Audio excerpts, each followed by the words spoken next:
This channel does not promote any violent, harmful, or illegal activities. All content provided by this channel is meant for an educational purpose only. দেখতে পাচ্ছি তৃণমূলের দুতরফ থেকে শিল্পীদের নিয়ে দুরকম অবস্থান দেখা যাচ্ছে। দলের স্পোক্সপারসন তিনি একটি বক্তব্য রাখছেন, অভিষেক বন্দ্যোপাধ্যায় তিনি একটি বক্তব্য রাখছেন। কোথাও তো দলের ভেতরে একটা বিভাজন সামনে চলে আসছে এক একটা ইস্যু নিয়ে। অভিষেক দলের জেনারেল সেক্রেটারি ও কি বলেছে আমি জানি না ঠিক, ওর মতামত বলেছে, কিন্তু ব্যাপারটা হচ্ছে যে 14ই আগস্ট যে আন্দোলনটা, মহিলাদের জন্য যে আন্দোলন এবং আরজিকর জাস্টিস ফর আরজিকর যে আন্দোলন, সেই আন্দোলনে অনেকেই ছিলেন, অনেকেই, এবং সেই আন্দোলনের প্রতি আমারও রেসপেক্ট রয়েছে। এবং আমি বলেও ছিলাম যে এই আন্দোলন যদি পুরুষবিহীন আন্দোলন হতো, এই আন্দোলন সারা বিশ্বে একটা অন্য জায়গায় মাত্রা দিত। এটা আমার মতামত ছিল, কারণ নারীদের অধিকারের লড়াই, নারীদের সম্মানের লড়াই, এই আন্দোলনকে সমর্থন করেছি।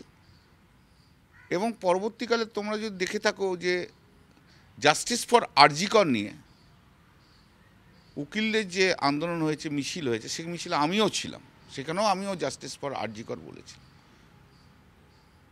Up to this it was all right, ঠিক আছে, ঠিক ছিল।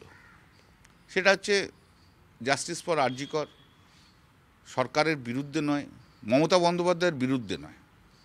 পরবর্তীকালে দেখা গেল বেশ কিছু শিল্পী তারা আন্দোলনের নামে মমতা বন্দ্যোপাধ্যায়ের বিরুদ্ধে কুৎসা রটাচ্ছিল।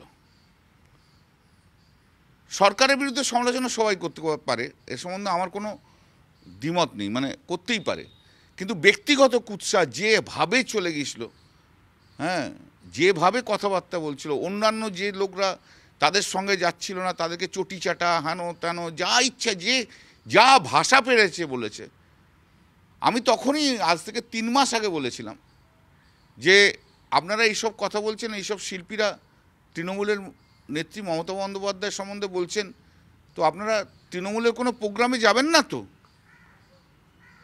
এটা আমি কিন্তু প্রথম বলেছিলাম।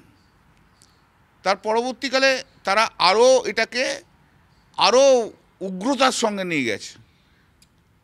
আমার বক্তব্য খুব পরিষ্কার, অধিকার সবাইকারই আছে, আন্দোলন করার অধিকার আছে, শিল্পী থেকে আরম্ভ করে সবাইকারই রয়েছে। কিন্তু যে শিল্পী বা যে মানুষ মমতা বন্দ্যোপাধ্যায়ের বিরুদ্ধে ব্যক্তিগত কুৎসা করবে, যা তা বলবে, ট্রোল করবে দিনের পর দিন, তাদের আমি সমর্থন করব না, তাদের বিরুদ্ধে কথা আমি বলবই। এবং তারা কেন তৃণমূলের প্রোগ্রামে আসবে, এ কথা বলার অধিকার আমারও আছে, কারণ আমাদের ইমোশন, আমাদের সেন্টিমেন্ট সব কিছু মমতা বন্দ্যোপাধ্যায়কে ঘিরে। মমতা বন্দ্যোপাধ্যায়কে যারা নোংরা ভাষায় অ্যাটাক করবে, তারা কেন তৃণমূলের প্রোগ্রামে আসবে, কিসের জন্য আসবে, কেন আসবে? আর তুমি যে বলছো দুটো ওপিনিয়ন, গত 3-3.5 মাস দিদি তো দিদির মতো রয়েছে, মুখ তো খুলেছিলাম আমি আর কুণাল, এছাড়া তো আর তো কেউ মুখ খোলেনি ভাই। দিদিকে দিনের পর দিন আঘাত করবে আর আমরা চুপ করে বসে থাকবো, এই পাঠশালা আমি পড়িনি। যদি বলো তাহলে আমাকে বলতে হয় আজকে 1984 সাল থেকে মমতাদির সঙ্গে আছে, দিদির সঙ্গে যারা আছে তাদের মধ্যে সুব্রত বক্সী এবং শোভনদেব চট্টোপাধ্যায়ের পরে আমি আছি, তারপর এতদিন ধরে রয়েছে। আর দিদিকে যারা আঘাত করবে আমি তাদেরকে, তারা তৃণমূলের প্রোগ্রামে আসবে এটা আমি মানতে পারবো না। আর আমার কনস্টিটুয়েন্সির মধ্যে তারা কেউ এলে আমি নিজেই তাদের বিরুদ্ধে স্লোগান তুলব, একদম। দিদির সম্বন্ধে যারা বাজে বাজে কথা বলেছে, এরা কি শুধু দিদির সম্বন্ধে বাজে বাজে কথা বলেছে? যে শিল্পীরা ওদের সঙ্গে, পরবর্তীকালে ওদের সঙ্গে যারা হাঁটেনি, তাদের সম্বন্ধে বাজে বাজে কথা বলেনি? ঋতুপর্ণাকে অপমান করে তাড়িয়ে দেয়নি? ইমনকে চটি চাটা বলে বলেনি? নচিকেতাকে জাতা ভাষায় বলেনি? এরা শিল্পী বলে যা ইচ্ছা তাই করবে, শুধু তাদেরই অধিকার আছে, তাদেরই, আমাদের নেই। আমাদের সমালোচনা করার অধিকার নেই? আমরাও সমালোচনা করব, কেন করব না? আমি তো জানতাম কাক কাকের মাংস খায় না, এইসব শিল্পীগুলো দেখিয়ে দিল কাক কাকেরও মাংস খায়। কিন্তু কল্যাণবাবু, আপনাদের দলের সাধারণ সম্পাদক, আমি বলিনি কাক কাকেরই মাংস খায়। ঠিক আছে? অতএব আমি মনে করি যেটা সেটা হচ্ছে দিদিকে ঘিরে আমাদের ইমোশন আছে, দিদিকে ঘিরে আমাদের সেন্টিমেন্ট আছে। দিদি আমাদের সব। দিদিকে যারা অ্যাটাক করবে তাদেরকে আমরা গ্রহণ করব না, তাদেরও আমরা অ্যাটাক করব। I mean orally attack.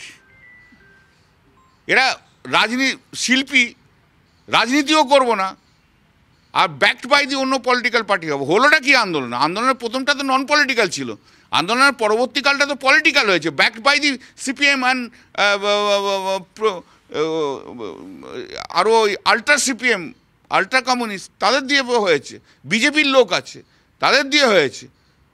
এই যে ধরো তোমরা তো এই কথা বলছো, ডাক্তার, তৃণমূল কংগ্রেসের ডাক্তার স্টুডেন্ট যাদের, তাদের তো সবাইকে সাসপেন্ড করে দিয়েছিল 2 মাস 2.5 মাস। কই কোনো নেতা তো তৃণমূলের তখন কেউ কোনো কথা বলেনি, কেউ বলেনি। তাদের পাশে যে দাঁড়িয়েছিল তৃণমূল ছাত্র পরিষদ, এটা তো তৃণমূল ছাত্র পরিষদেরই, তাদের পাশে দাঁড়িয়েছিল। তাদের পাশে তো দাঁড়িয়েছে দিদি, তাদের পাশে দাঁড়িয়েছে আমি, তাদের পাশে দাঁড়িয়েছে কুণাল। এবং তাদের প্রতি কতটা অন্যায় করা হয়েছে, হাইকোর্টে মামলা করে করে করে করে তাদেরকে জিতিয়ে তারপরে দেখিয়ে দিলাম তাদের অন্যায় করা হয়েছে। তার দলের সবাই তখন কেন এটার বিরুদ্ধে বললো না? এই তৃণমূল ছাত্র পরিষদের এই যাদের অন্যায় হয়েছে, কলেজ থেকে তাড়িয়ে দিয়েছে, তাদের ভবিষ্যৎ নষ্ট করে দিচ্ছে, কারা? এই সব ডাক্তাররা। তখন কেন বলেনি সব? তখন যদি বলতো আই ক্যান আন্ডারস্ট্যান্ড। অধিকার কি আছে না আছে, কার কি মতামত আমি জানি না, আমি বলতেও পারবো না। প্রত্যেককেই আমি সম্মান করি, সম্মান রাখছি। আমার মোদ্দা কথা দুটো। 1 নম্বর হচ্ছে মমতা বন্দ্যোপাধ্যায়ের বিরুদ্ধে যারা কুৎসা রটিয়েছে সেই সব শিল্পীদের না ডাকা উচিত। আর আমার কনস্টিটুয়েন্সির মধ্যে কোথাও ডাকলে আমি নিজে যে সামনে দাঁড়িয়ে স্লোগান তুলব। আর এদের শিরদাঁড়া কোথায়?